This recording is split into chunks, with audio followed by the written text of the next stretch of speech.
ஜெபம் செய்வோம். அன்பும் இரக்கமுள்ள பரலோக பிதாவே, மனமகிழ்ச்சியான இந்த காலை வேளைக்காக நன்றியோடு ஸ்தோத்திரிக்கிறோம். காலை தோறும் உடைய கிருபை புதிதாக இருப்பதற்காக நன்றியோடு ஸ்தோத்திரிக்கிறோம். எனக்கு தாசு வெறும் பருவதங்களுக்கு நேராக என் கண்களை எடுக்கிறேன். வானத்தையும் பூமியும் உண்டாக்கின கத்தெடுத்திருந்து எனக்கு தாசி வரும். உன் காலை தள்ளாடு விட்டார், உன்னை காக்கிறவர் உறங்கார். இதை இசையுடைய காக்கிறவர் உறங்குறதும் இல்லை, தூங்குறதும் இல்லை. உன்னதமானவரின் மறைவில் இருக்கிறவன் சர்வ வல்லவரின் நிழலில் தங்குவான். நான் கர்த்தரை நோக்கி நீரை அடைக்கலம், என் கோட்டை, என் தேவன், நான் நம்பியிருக்கிறேன் என்று சொல்லுவேன். அவர் உன்னை வீடுடைய கண்ணிக்கும் பாழாக்கும் கொள்ளை நோக்கும் தப்புவிப்பார். அவர் தமது சிறுகளாலே உன்னை மூடுவார். கர்த்தரின் மேய்ப்பராயிருக்கிறார், நான் தாட்சியடியேன். அவர் என்னை புல்லுள்ள இடங்களில் மேய்த்து அமர்ந்த தண்ணீர் அண்டையனை கொண்டு போய் விடுகிறார். என் ஆத்துமாவை தேற்றி தமது நாமத்து நிமித்தம் என்னை நீதியின் பாதையில் நடத்துகிறார். ஸ்தோத்திரம் ஆண்டவரே, நான் உள்ள இருதயத்தோடு ஸ்தோத்திரிக்கிறோம்.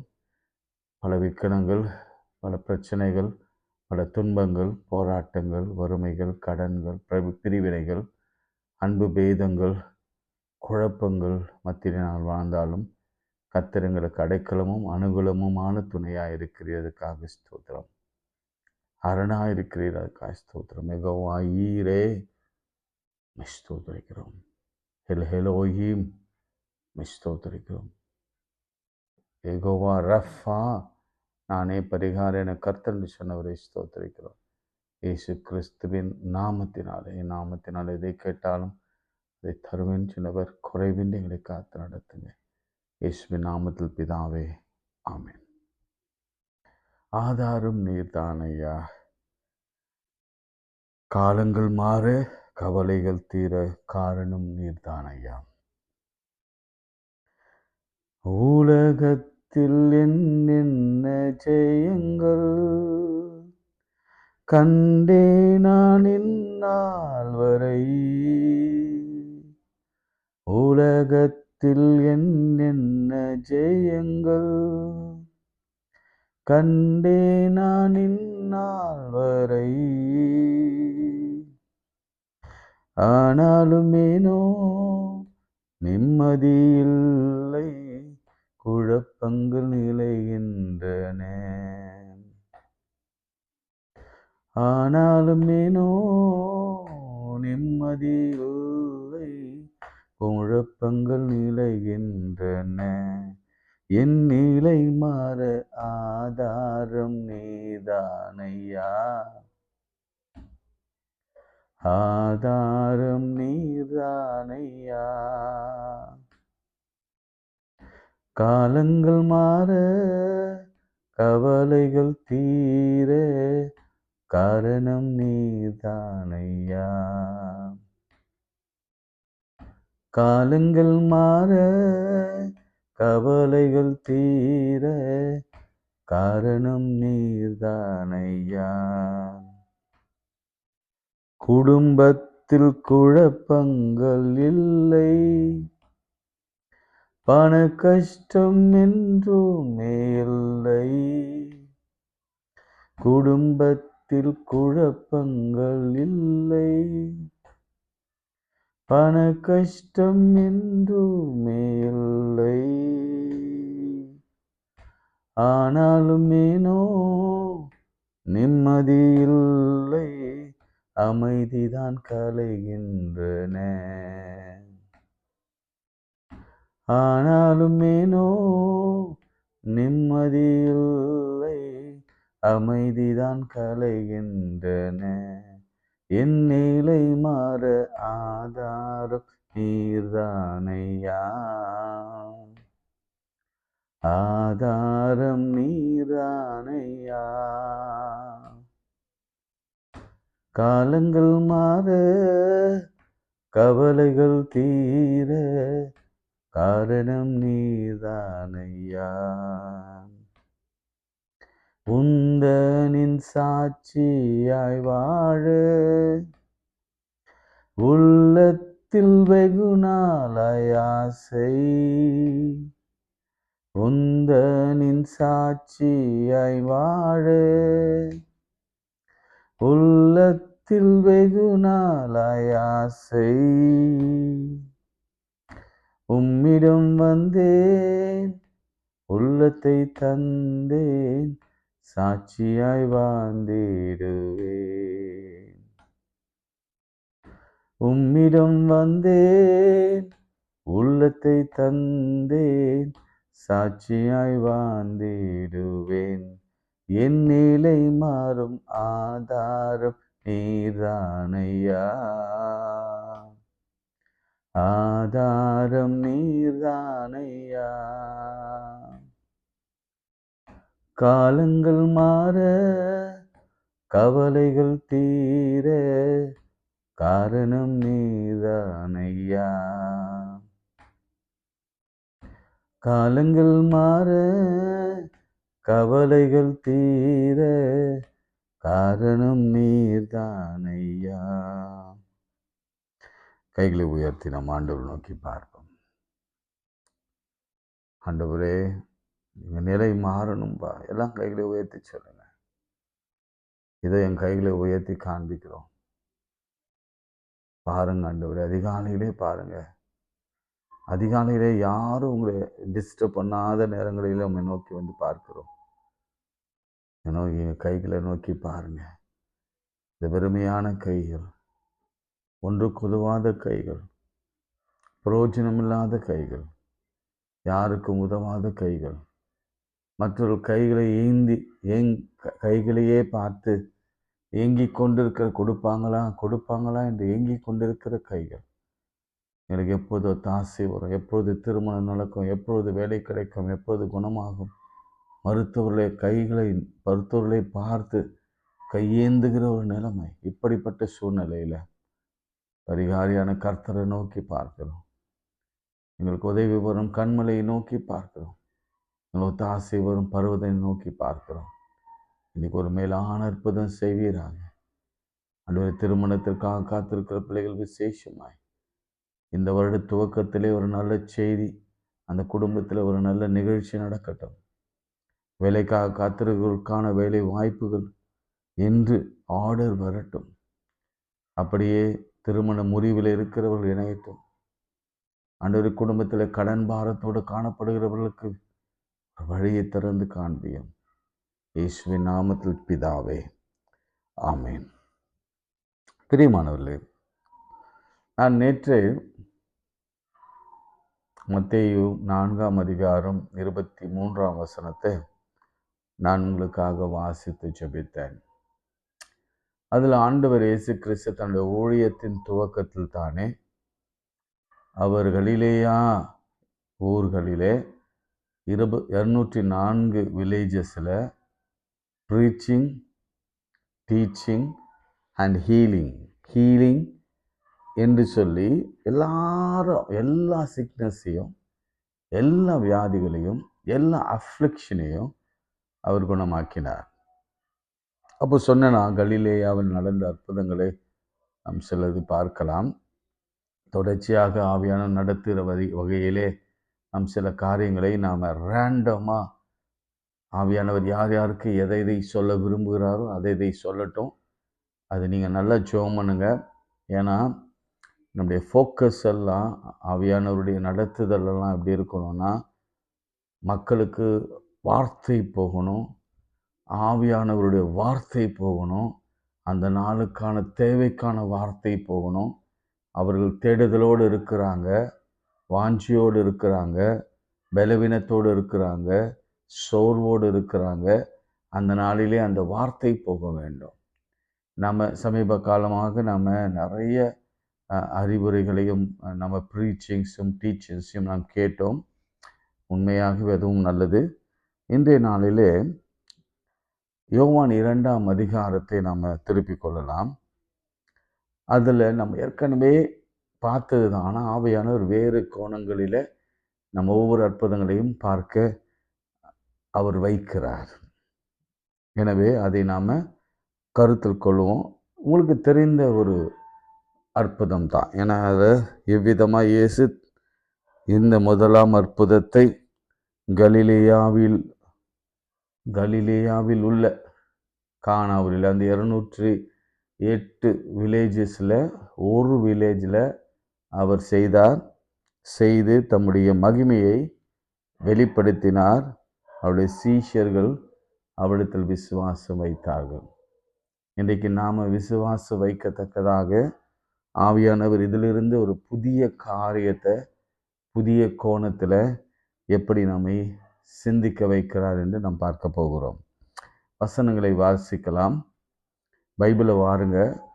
அதுதான் ஜீவன் இருக்கிறது. ஒவ்வொரு வசனத்திலும் ஜீவன் இருக்கிறது. ஒவ்வொரு வார்த்தையிலும் ஜீவன் இருக்கிறது. 3ஆம் நாளிலே கலிலேயாவில் உள்ள கானா ஊரிலே ஒரு கல்யாணம் நடந்தது. இயேசுவின் தாயும் அங்கே இருந்தார்கள். இந்த 3ஆம் நாளில் அப்படின்னு சொல்லப்படுகிற அந்த 3rd day, ஹிஸ்டோரியன் சொல்லுகிற ஒரு வார்த்தை நான் உங்களுக்கு சொல்லுகிறேன். ஏன்னா இதெல்லாமே வரலாற்றில் இருக்கிற ஒரு உண்மைகள்.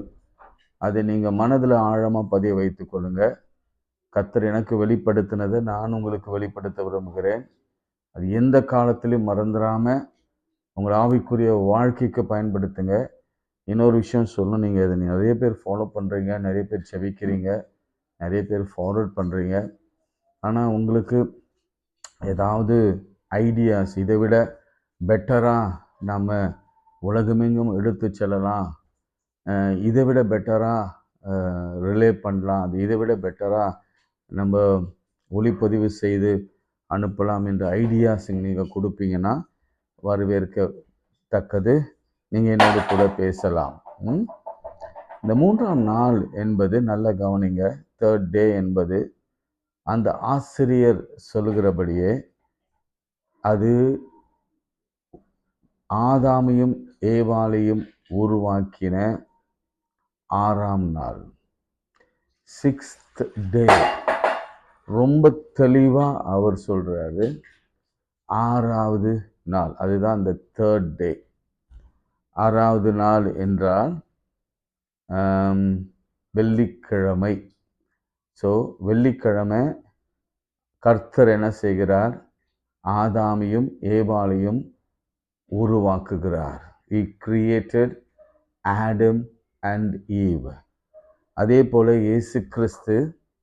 இயேசு கிறிஸ்து தம்முடைய முதலாம் அற்புதத்தை ஆதாம் ஏவாளை இணைத்து வைத்த கர்த்தரை போல ஆதாம் ஏவாளை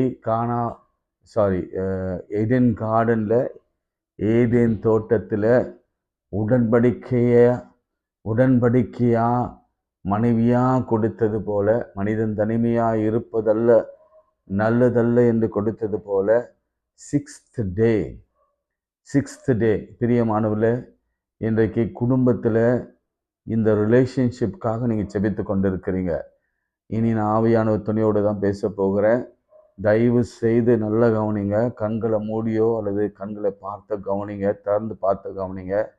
6வது நாள் எப்படி ஆதாமை உருவாக்கி, எப்படி ஏவாளை உருவாக்கி அவர்களை இணைத்து பழுகி பெருகி பூமியை நிரப்புங்கள் என்று சொல்லி கட்டளை கொடுத்து பண்படுத்தவும் பாதுகாக்கவும் அவர் ப்ராஸ்பரிட்டியை அங்கே கொடுத்தாரோ, ஒரு கற்பனையை கொடுத்தாரோ, அப்படியே இன்றைக்கு கர்த்தர் உங்களுக்கு கொடுக்கிறார். இது ரொம்ப நிதர்சனமான ஒரு உண்மை. இந்த 3rd day என்பது 3rd day திருமறையில் ரொம்ப வராது. எத்தனை இடங்கள் வருகிறது நீங்கள் கண்டுபிடிங்க. 3rd day என்பது நீங்கள் பவுல் 3ஆம் நாள் இயேசு கிறிஸ்து உயிர்த்தெழுந்தார் என்று எழுதப்பட்டிருக்கோம். அதே மாதிரி இயேசு கிறிஸ்து 3ஆம் நாள் உயிர்த்தெழுந்தார் இருக்கும், அது வேறு. ஆனால் இந்த 3rd day என்பது ஆதாமை ஏவாளை உருவாக்கின நாள் அது என்று வரலாற்று ஆசிரியர்கள் சொல்கிறார்கள். அந்த நாளில் தானே இயேசு கிறிஸ்து கானா ஊரிலே ஒரு குடும்பத்திற்கு, அதாவது ஒரு கணவன் மனைவிக்கு ஒரு பெரிய அற்புதத்தை செய்து அந்த குடும்பத்தில் காணப்பட்ட குறைவை, அந்த குடும்பத்திலே வரவிருந்த அவமானத்தை, அந்த குடும்பத்திலே காணப்பட்ட அந்த பெரிய பிரச்சனையை ஆண்டவர் இயேசு சால்வ் பண்ணார். அல்லேலூயா. ஸோ இதுதான் ஃபர்ஸ்ட் நம்ம இன்னைக்கு புரிந்து கொள்ள வேண்டிய ஒரு முக்கியமான செய்தி. 3ஆம் நாள்லாம் விளையாண்டு எடுத்துக்காதீங்க. பைபிளில் எந்த வார்த்தைக்கும் அதற்கு ஒரு மூலம் இருக்கிறது, அதற்கு ஒரு ஆதாரம் இருக்கிறது. சரிங்க. ஃபர்ஸ்ட் இயேசுவும் அவருடைய சீஷரும் அந்த கல்யாணத்துக்கு அழைக்கப்பட்டிருந்தார்கள். திராட்சரசம் குறைவுபட்ட பொழுது இயேசுவின் தாய் அவரை நோக்கி, அவளுக்கு திராட்சரசம் இல்லை என்றார். அதற்கு இயேசு, ஸ்திரீயே, உனக்கும் எனக்கும் என்ன? என் வேலை இன்னும் வரவில்லை என்றார். ஸோ இன்றைக்கு இந்த 4ஆம் வசனம் தான் நான் உங்களோடு கூட பேச விரும்புகிற ஒரு வசனம்.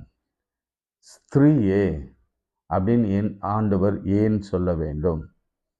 தாயார் மிகவும் அன்போட, பாசத்தோட, நேசத்தோட, ஒரு அக்கறையோட, யார் அக்கறையோட?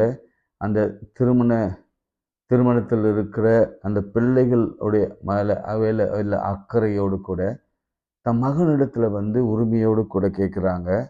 ஆனால் இயேசு கிறிஸ்து டிஸ்ரெஸ்பெக்ட்ஃபுல்லா அவர் இப்படி பேசினாரா என்ற கேள்வியை நான் உங்களுக்கு முன்பாக வைக்கிறேன். அது ஒரு பக்கம் இருக்கட்டும். அதனுடைய மூளை பாஷை பற்றி தான் நாளைக்கு நான் சொல்லுகிறேன். ஆனால் இயேசு கிறிஸ்து 4 இடங்களிலே உமன், ஸ்திரீ என்று அழைத்திருக்கிறார். அதை வேகமாக சொல்லி அதோடு கூட நம்மை தொடர்பு படுத்தி நாம் ஜெபிக்க போகிறோம். சரிங்களா? ரொம்ப இன்ட்ரெஸ்டிங்காக அதை தான் நான் உங்களுக்கு சொன்னேன், திரும்ப திரும்ப சொல்கிறேன். இந்த நற்செய்தியானது உலகமெங்கும் அறிவிக்கப்பட உங்களால் என்ன செய்ய முடியும், நாம் என்ன இணைந்து செய்ய முடியும் என்பது குறித்து எனக்கு ஒரு ஆலோசனை கொடுங்க. உங்களுக்கு இது பிடித்திருந்தால் ஆலோசனை கொடுங்க. ஏன்னா சுவிசேஷம் வேகமாக நற்செய்தி பரவ வேண்டும். அதனால் நான் வைக்கிற இந்த விண்ணப்பம் என்பது உங்களுக்கு கொடுக்கிற ஒரு ஆப்பர்ச்சுனிட்டி. இந்த ஆப்பர்ச்சுனிட்டி நீங்கள் பயன்படுத்தினா உங்களுக்கும் உங்கள் குடும்பத்திற்கும் ஆசீர்வாதம். அப்படி இல்லை என்று சொன்னால் பரவாயில்ல, கர்த்தர் அதற்கு வேறு ஆட்களை அவர் நியமித்து அவர் காரியத்தை அதை செய்வார். 4 இடத்துல உமன் என்று ஆண்டவர் அழைக்கிறார். ஃபர்ஸ்ட் பிளேஸ் யோவான் 4ஆம் அதிகாரம். நீங்கள் கொஞ்சம் நான் அந்த பேக்ரவுண்டை கொஞ்சம் மனசில் வச்சுட்டு இந்த உமன் என்ற வார்த்தை மாத்திரம், ஸ்திரீ என்ற வார்த்தை மாத்திரம் நான் இன்னைக்கு உங்களோட பேசி ஜெபிக்க விரும்புகிறேன். 4th verse 21ஆம் வசனம், 4ஆம் அதிகாரம் 21ஆம் வசனம். அதற்கு இயேசு, ஸ்திரீயே, நான் சொல்லுகிறதை நம்பு. பிரியமானவர்களே, ரொம்ப ஆண்டவர் பேசுகிற காரியம்லாம் வித்தியாசமாக இருக்கு. நான் தான் சொன்னேன், ஆவியில நிரம்பி நான் பேச போகிறேன்னு சொன்னேன். ஸ்திரீயே அல்லது சகோதரனே அல்லது தகப்பனே அல்லது தாயே அல்லது மகனே, நான் சொல்லுகிறதை நம்பு. நான் சொல்லுகிறதை நம்பு. அழகா ஆண்டவர் எழுதுகிறார், உமன் பிலீவ் மீ. எத்தனை பேர் இயேசுவை நம்ம நம்புகிறோம்? இல்லை, இது வந்த புது வருஷத்தில் அவரை நம்பி நாம் எத்தனை காரியங்களை நாம் செய்ய போகிறோம். அவர் சொல்லுகிறார், நம்பு, நீங்கள் இந்த மலையிலும் எருசலேமில் மாத்திரமல்ல எங்கும் பிதாவை தொழுது கொள்ளும் காலம் வருகிறது என்றார். பிரியமானவர்களே, இந்த நிகழ்ச்சியின் ஒரு சின்ன கண்டென்ட்டை மாற்றம் உங்களுக்கு சொல்கிறேன். கண்டென்ட் மாத்திரம். இன்றைக்கு இயேசு கிறிஸ்து எந்த வேலையிலும் நீங்கள் கேட்டுக்கொண்டிருக்கிறதான எந்த டைம்லையும் உங்களை சந்திக்க, ரொம்ப பர்சனலாக சந்திக்க, உங்களோடு பேச, இடைப்பட, உங்கள் தேவைகளை சந்திக்க, உங்கள் ஆழ் மனதில் இருக்கிற ஏக்கங்களை தீர்க்க, உங்கள் உள்ளான பாவங்களை அவர் வெளியே கொண்டு வர, பாவங்களை மறைக்கிறவன் வாழ்வடைய மாட்டான், அதை அறிக்கை செய்து விட்டுகிறவனோ அவன் இரக்கம் பெறுவான். ஸோ இது என்ன நேரம் தெரியுமா? உமன், நான் சொல்றத நம்பு. நான் தான் உன் தகப்பன். நான் தான் உன்னுடைய யாக்கோபின் கிணறுகளை வெட்டினருக்கும் பெரிய தகப்பன் நான் தான். என்னை நம்புனா உனக்கு நித்திய ஜீவன் உண்டு. உன்னை 4 பேர், எனக்கு இந்த நிகழ்ச்சியில் ஒரு வருத்தமான ஒரு சம்பவம் என்னன்னா, இங்கே சொல்லப்பட்ட இயேசு சொல்கிறார், அவளை பார்த்து சொல்றாரு, எனக்கு புருஷன் இல்லையே என்று சொன்ன பொழுது, ஏனெனில் 5 புருஷன் உனக்கு இருந்தார்கள், இப்போது உனக்கு இருக்கிறவன் உனக்கு புருஷன் அல்ல, இதை நீ உள்ளபடி சொன்னார் என்றார். 5, 1, 6. பிரியமானவர்களே, எந்த பெண்ணும் ஆணை ஏமாற்றினதாக பொதுவான ஒரு பெரிய வரலாறு இல்லை. ஆனால் ஆண்கள் பெண்களை ஏமாற்றினதாக தான் நமக்கு வரலாறு இருக்கின்றன. நான் இதில் புரிந்து கொள்கிற அதர் சைட் ஆஃப் ஒரு உண்மை என்னவென்று சொன்னால், ஒருவேளை இந்த பெண்ணை 5 நபர்கள் ஏமாற்றி இருக்கலாம். அதர் சைட் ஆஃப் உண்மை நான் சொல்றேன், ஏமாற்றி இருக்கலாம். அவள் தேடின ஒரு அன்பு, அவள் தேடின ஒரு கரிசனை, அவள் தேடின ஒரு பாதுகாப்பு அந்த 5 பேரிடத்தில் இல்லாமல் இருக்கலாம். 6ஆவதும் அப்படி தேடித்தான் போனால் கிடைக்காமல் போகலாம். அது ஒரு பக்கம். அல்லது உண்மையாகவே அவள் ஒரு தவறான நடத்தையுள்ள பெண்ணாக இருக்கலாம். நீங்க எந்த இடத்துல யாருக்கு சப்போர்ட் பண்றீங்கன்னு எனக்கு தெரியாது. ஆனா நான் என்ன சொல்றேன்னா, அது 2 பேராக இருந்தாலும் சரி, கர்த்தர் உங்களை தேடி வருகிறார். ஏமாற்றப்பட்ட சூழ்நிலையில, உங்களை புறக்கணித்த சூழ்நிலையில, உங்களை கைவிடப்பட்ட சூழ்நிலையில, உங்களை ஒரு பொருட்டாக மதிக்காத சூழ்நிலையில, உன் கணவனின் அன்புக்காக இயங்குகிற சூழ்நிலையில, கர்த்தர் உன் பட்சமாக நின்று உனக்கு ஒரு நியாயம் செய்வார். அதன் பிறகு அவளை குறித்து நமக்கு வரலாறு இல்லைன்னாலும் நான் நினைக்கிறேன், அந்த ஒரு புருஷன் கூட எனக்கு தேவையில்லை என்று சொல்லி ஆண்டவரையே தெய்வமாக அவளுக்காக ஊழியம் செய்யும்படியாக அவள் புறப்பட்டு போயிருக்க வேண்டும். ரைட்? ஏன்னா அப்படிதான் செய்ய, ஊரில் இருக்கிற மக்கள் எல்லாரையும் கூட்டி கொண்டு வந்து அவள் சொல்றார், வந்து பாருங்க, நான் நசரேயனை கண்டேன் என்றார். இன்றைக்கு அப்படி பாதிக்கப்பட்ட பெண்களை பார்த்து ஆண்டவர், பெண்ணே, ஸ்திரீயே, என்னை நம்பு என்று ஆண்டவர் சொல்கிறார். உனக்கு குழந்தை இல்லையா? என்னை நம்பு. உனக்கு திருமணம் ஆகலையா? என்னை நம்பு. உன் கணவன் உன்னை கைவிட்டானா? என்னை நம்பு. உன் பெற்றோர்கள் உனக்கு உதவி செய்யலையா? என்னை நம்பு. உன் வேலை கிடைக்கலையா? என்னை நம்பு. என்னை நம்புகிறவர்கள் உண்மையாகவே பரவசம் அடைவார்கள். ஆமேன். புதிதாய் மாறுவார்கள். அல்லேலூயா. 2வது, யோவான் 8ஆம் அதிகாரம். யோவான் 8ஆம் அதிகாரம் 10, 11 வாசிக்கிறேன்.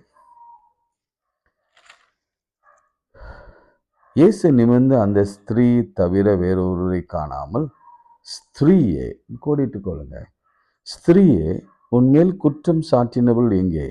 ஒருவனாகிலும் உன்னை ஆக்கணிக்குள்ளாக தீர்க்கவில்லையா என்றார். அதற்கு அவள், இல்லை ஆண்டவரே என்றார்.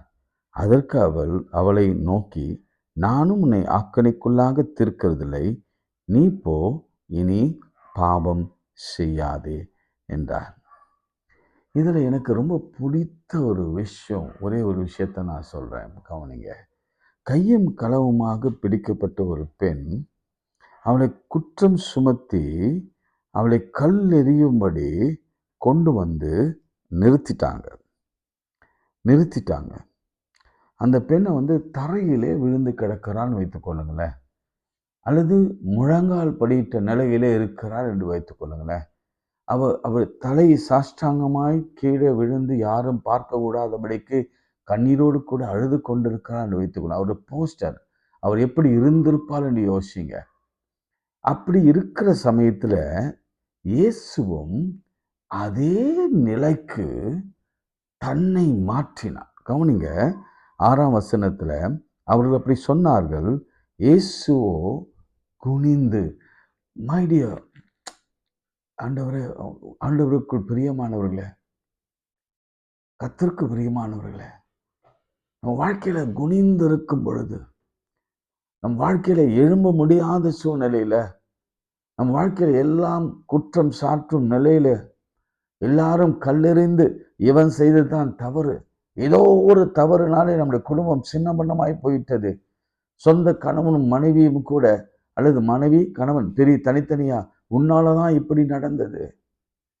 பிள்ளைகள் சொல்லுவாங்க, உன்னாலதான் நடந்தது, நீ ஊழியம் செய்வதனாலதான் எங்களுக்கு இந்த இடர்பாடு, நீ ஊழியம் செய்யலனா எங்களுக்கு அந்த இடர்பாடு இல்லை என்று சொல்லி அநேக ஊழியக்காரர்களுக்கு அந்த பாடுகள் வரும்.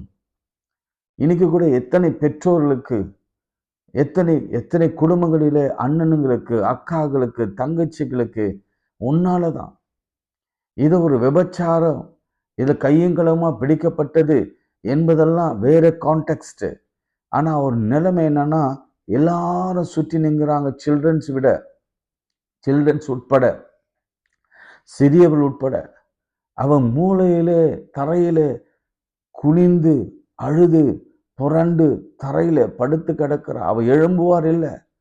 அடுத்த நிமிஷம் அவளை கல்லெறிந்து கொண்டு போவாங்க. அடுத்த நிமிஷம் அவ ஜீவன் பிரிய போகிறது.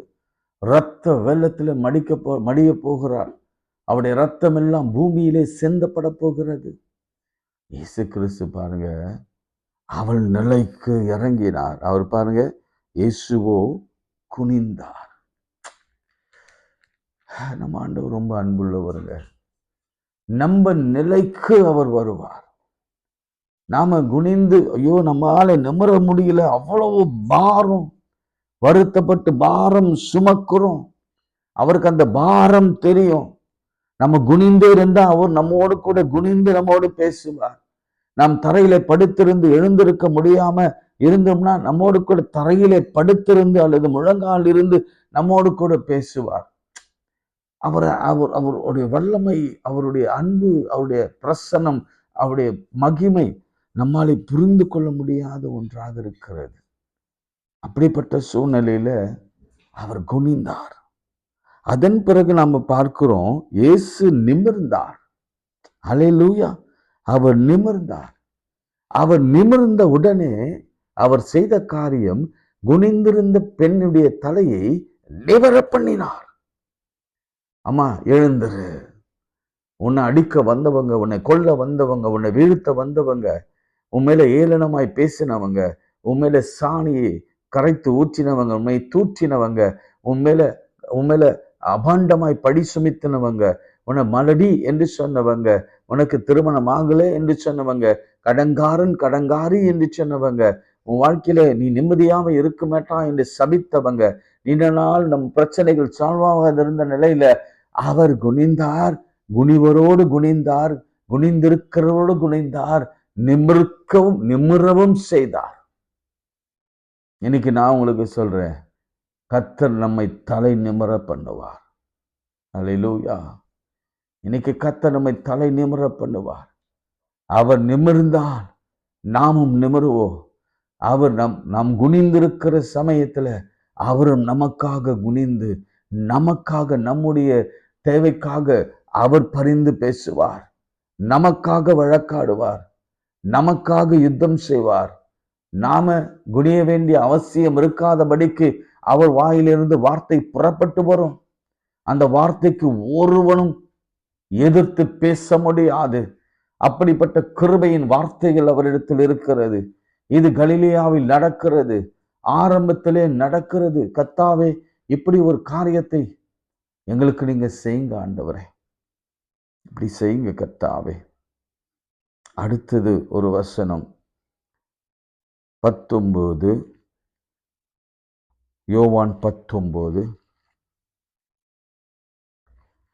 வசனங்கள். ஜான் 27 19:27. அப்பொழுது பின்பு அந்த சீஷனை நோக்கி, அதோ உன் தாய் என்றார். அந்நேரம் முதல் அந்த சீஷன் அவளை தன்னிடமாய் சேர்த்து கொண்டான்.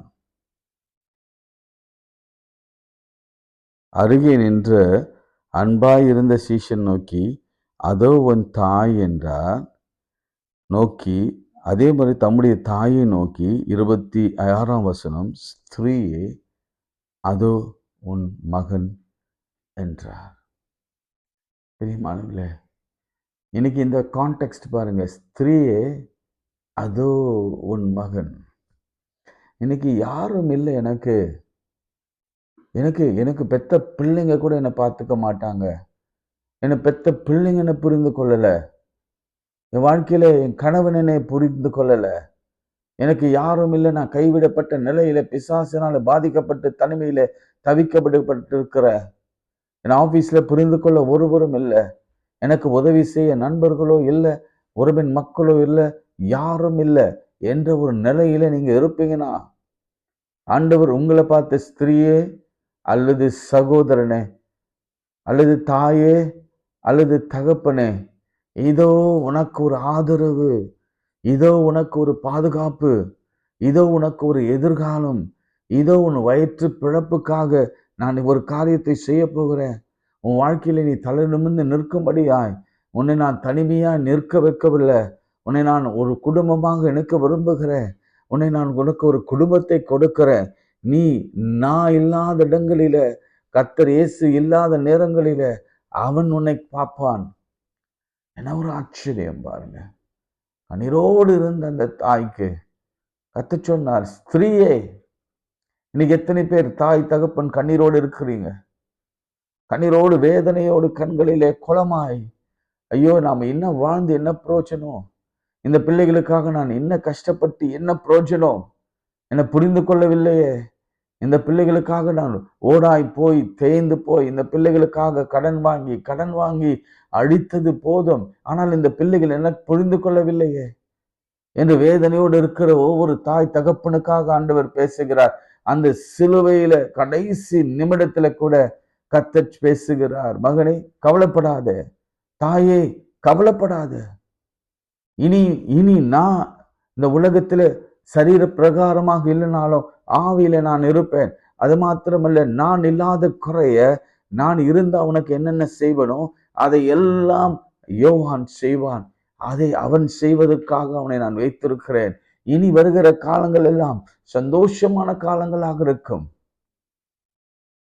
அழுது கொண்டிருந்த அந்த தாயை பார்த்து சொன்னா, ஸ்திரீயே, அதோ உன் மகன். ஆண்டவர் சிலரோட கூட பேசிக்கொண்டு, நிறைய தகப்பன் அனாதியா ஃபீல் பண்றாங்க, நிறைய தாய் அனாதியா ஃபீல் பண்றாங்க, நிறைய வாலிப பிள்ளைகளும் அனாதியா ஃபீல் பண்றாங்க. நிறைய பேர் அன்பில்லாம அன்புக்காக ஏங்குறாங்க, உறவுக்காக ஏங்குறாங்க, நிறைய ரிலேஷன்ஷிப் பிரச்சனைகளுக்காக ஏங்கி தவிக்கிறாங்க. இன்று ஆண்டவர் சொல்கிறார், ஸ்திரீயே அல்லது சகோதரனே, உனக்கான ஒரு வாழ்க்கை, உனக்கான ஒரு ஒரு வசதி, உனக்கான ஒரு பாதுகாப்பை நான் ஏற்படுத்துவேன். உனக்காக ஒரு பாதுகாப்பை நான் ஏற்படுத்துவேன். இறுதியாக யோவான் 21ஆம் அதிகாரம், ரொம்ப அழகா இதை நீங்க ஒரு sermon-ஆ ரெடி பண்ணுங்க. இது நம்ம யூடியூப்லயே இருக்கும். நீங்க ஒருவேளை கர்த்தருக்கு சித்தமான இந்த பெண்கள் மத்தியிலே ஊழியம் செய்கிறவர்கள் நீங்கள் இதை பயன்படுத்தலாம். இது உங்களுக்காக வருகிற ஒரு பெரிய செய்தி. இதை நீங்கள் பயன்படுத்தி அநேகருக்கு ஷேர் பண்ணி நீங்க பயன்படுத்துங்க. 21ஆம் அதிகாரம் 15ஆம் வசனம். அடுத்த பகுதியை திருப்பிறேன். அவர்கள் போஜனம் பண்ண பின்பு யோவான் இல்லை 21ல் மன்னிக்கவும், யோவான் 21ஆம் அதிகாரம்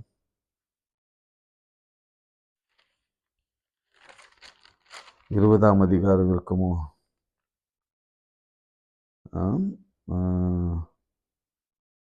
ஸ்திரீயே ஏன் அழுகிறாய்? 15ஆம் வசனம், சரிங்களா? 20ங்க, சாரி, மன்னிக்கவும், இங்கே ஸ்பெல்லிங் மிஸ்டேக், இங்கே எழுதுல ஸ்பெல்லிங் மிஸ்டேக் இருக்கு. 20:15 அதற்கு அவளை பார்த்து, ஸ்திரீயே ஏன் அழுகிறாய்? யாரை தேடுகிறாய்? இன்னைக்கு இன்னொரு பெரிய விஷயம். ஸ்திரீயே, தகப்பனே, தாயே, மகனே, மகளே, ஏன் அழுகுற? யாரை தேடுற? வாழ்க்கையில எதை தேடுற? குழந்தையை தேடுறியாம்மா? உன் வாழ்க்கையில திருமணத்தை தேடுறியா? உன் வாழ்க்கையில வேலையை தேடுறியா? வீசாவை தேடுறியா? ஞானத்தை தேடுறியா?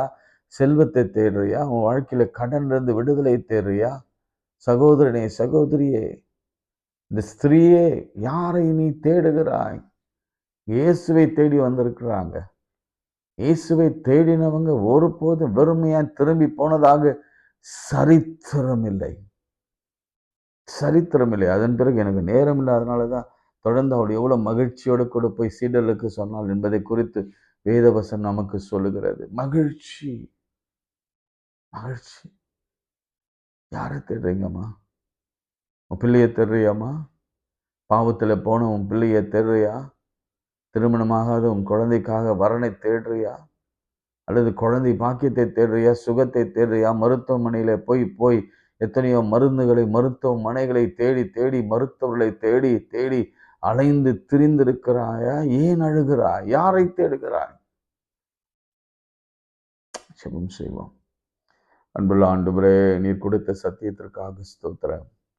நீ வருகிற காலங்கள் எல்லாம் ஆவிக்குரிய சத்தியங்களாக, அநேகருக்கு பிரயோஜனமுள்ள சத்தியங்களாக.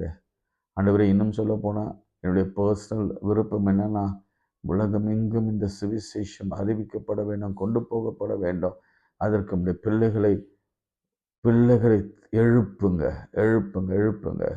அநேகர் எழுப்பி இந்த ஊழியத்திற்கு தன்னார்வமாய் சப்போர்ட் பண்ணி அநேகருக்கு இதை கொண்டு சென்று இதை அநேகர் பிரயோஜனப்படுத்திக் கொள்ள கர்த்தர் கிருபை தாருங்க. கண்ணீரோடு இருக்கிறாங்க, வேதனையோடு இருக்கிறாங்க. சமாரிய பெண்ணை போல, இயேசுவின் தாயை போல, கானானிய பெண்ணை போல சிலர் இருக்கிறாங்க. அதே போல இங்க மகதலேனா மரியாளை போல, இயேசுவின் தாயை போல எத்தனையோ பேர் அழுது புலம்பிக் கொண்டு இருக்கிறாங்க. எத்தனையோ தாம் குடும்பத்தில் கணவனுக்காக அழுகிற தாய் எத்தனையோ உண்டு. தம் மனைவிக்காக அழுகிற தாய் தகப்பன்கள் உண்டு. கண்ணீரோடு ஏன் ஆண்டவரே இது எங்களுக்கு நடக்குது என்று சொல்லுகிற பெரிய வேதனைக்குள் போகிற அனைவர் உண்டு.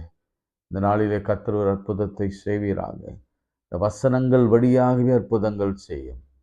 தனியாக ஒன்றும் ஜெபிக்க போவதில்லை. எங்கள் வறுமை மாறணும், அதுதான் எங்கள் தேவை. எங்கள் வறுமை கடன் மாறணும், எங்கள் பிரச்சனைகள் மாறணும். நான் அநேகருக்கு பதில் சொல்வது நிறுத்தணும் ஆண்டவரே. எங்கள் மடியை நிரப்புங்கப்பா, ஆசீர்வதிங்க. எல்லா வியாதிகளும் எல்லா வாதிகளும் நிறுத்துங்க. எங்களிடையே காணப்படுகிற ஊழியக்காரர்களுக்காக நாங்கள் ஜெபிக்கிறோம்.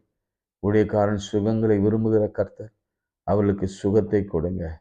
இந்த கலிஃபோர்னியாவில் நடைபெறுகிற அந்த காற்று தீ அடங்கட்டும். அந்த சீஸ்ஃபயர் ஒட்டு கொண்டு இருக்கிறாங்க.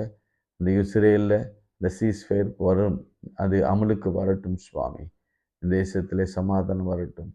ஊழியக்காரர்கள் பாதுகாப்பாக இருக்கட்டும். ஊழியக்காரர்களுடைய சுகத்தை விரும்புகிற ஆண்டவர் விசேஷமாக தென்னிந்திய திருச்சபை ஊழியக்காரர்கள் மீது உடைய கருணை வைக்கட்டும். இயேசுவின் நாமத்தில் செபிக்கிறோம் பிதாவே, ஆமேன். நமது ஆண்டவராக இயேசு கிறிஸ்துவின் கிருபை, பிதாவாகிய தேவனின் அன்பு, பரிசுத்த ஆவியின் ஐக்கியம் நம் அனைவரோடு மீண்டும் மீண்டும் சதாக்கள் நடைத்திருப்பதாக. ஆமேன்.